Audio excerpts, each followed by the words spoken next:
Eventually, this is going to get put into an essay that helps explain how not only was there civilization pre-deluge, it was also a far advanced civilization.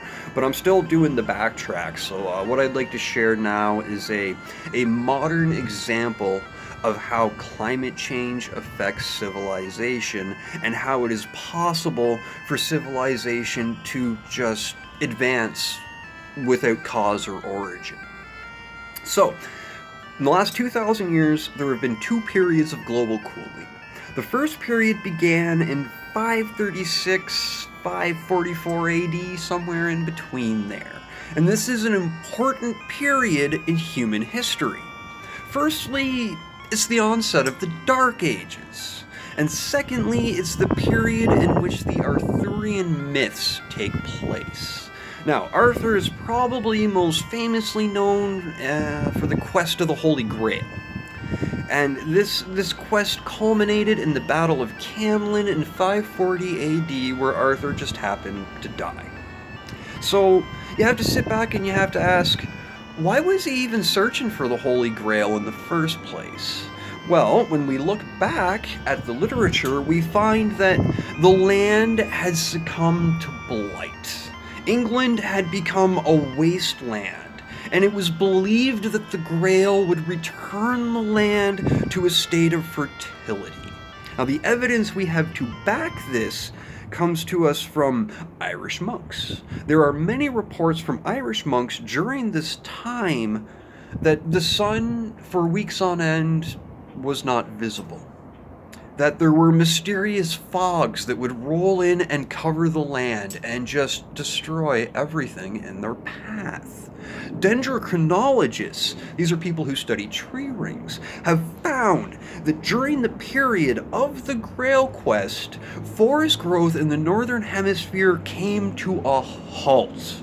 Okay, you had dark, you had damp, you had cold, you had agricultural collapse, which leads to famine, which leads to compromised immune systems, and at this time led to the Justinian plague, which wiped out, give or take, a third of Europe. It would take 3 centuries for civilization to recover. And how appropriate that the period of recovery, beginning roughly in 900 AD, also happened to coincide with a period of warming. Sea ice starts to retreat back into the Arctic Circle. This opens up sea lanes between Europe, Iceland, and Greenland, and this is how you have Vikings establishing colonies on the west coast of Greenland, where today the land is perennially frozen.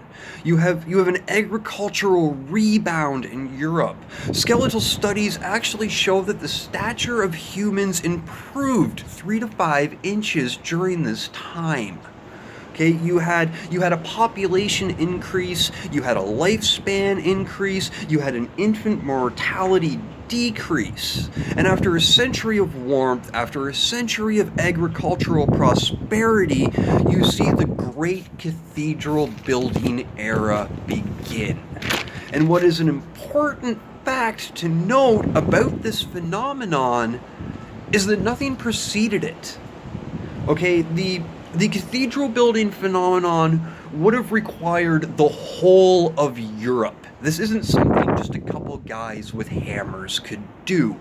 Okay, firstly, you have to quarry huge amounts of stone. You have to transport it, you have to carve it. And when you look at the details of the statues, when you look at the quality of the stained glass, the engineering that was put into these structures, the astrological symbolism alone is superior to anything we can do today.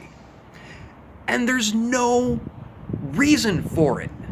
There is no evidence to show who organized this, who paid for this, who trained these craftsmen that just magically pop up overnight. There is nothing. You go from a period of basically hunter-gatherers to building these great cathedrals in the course of 100 years. And just as quickly as this phenomenon began, it ended. And we have records from the early 1300s that suggest that the workers just literally set down their tools and walked away mid-construction. And this is why, to this day, many of these cathedrals are partially built. And how appropriate that this period where everything just stopped also happened to coincide with a return of the cold. You once again have cold, damp, dark, you have agricultural collapse, you have famines, and somewhere around 1330 to 1340, you have the onset of the Black Plague. Once again, civilization is destroyed. Once again, it takes hundreds of years for civilization to rebound. And once again, you see this rebound taking place in a period of global warming, in this case, the end of the mini ice age.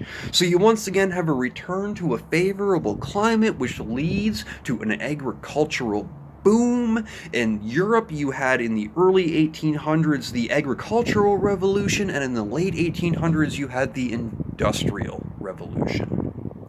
So what we are seeing from these examples is that times of global warming are times of advancement. And you also see that these periods of advancement happen in a historical instant with no origin.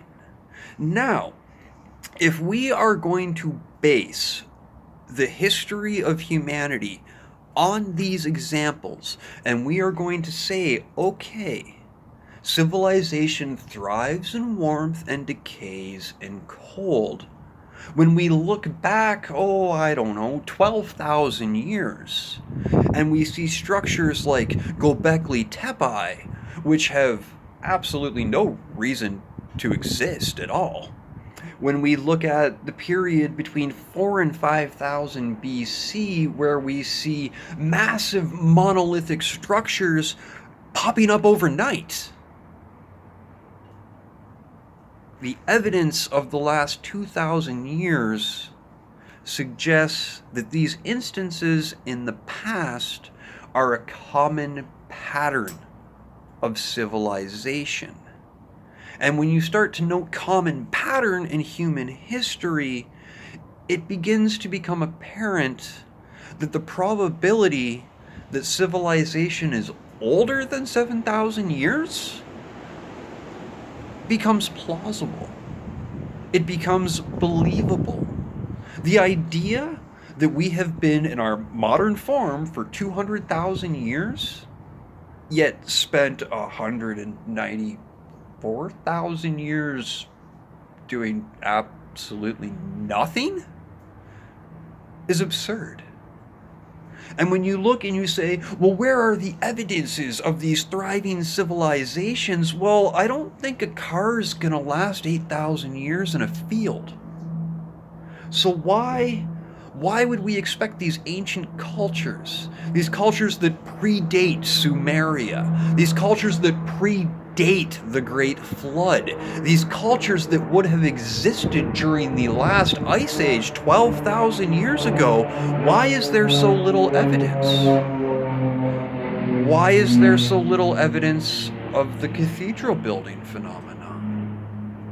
Why is there so little evidence of what caused an agricultural revolution to lead into an industrial revolution? I have no idea how to end this. But that's one part of my master thesis. Thank you for humoring me.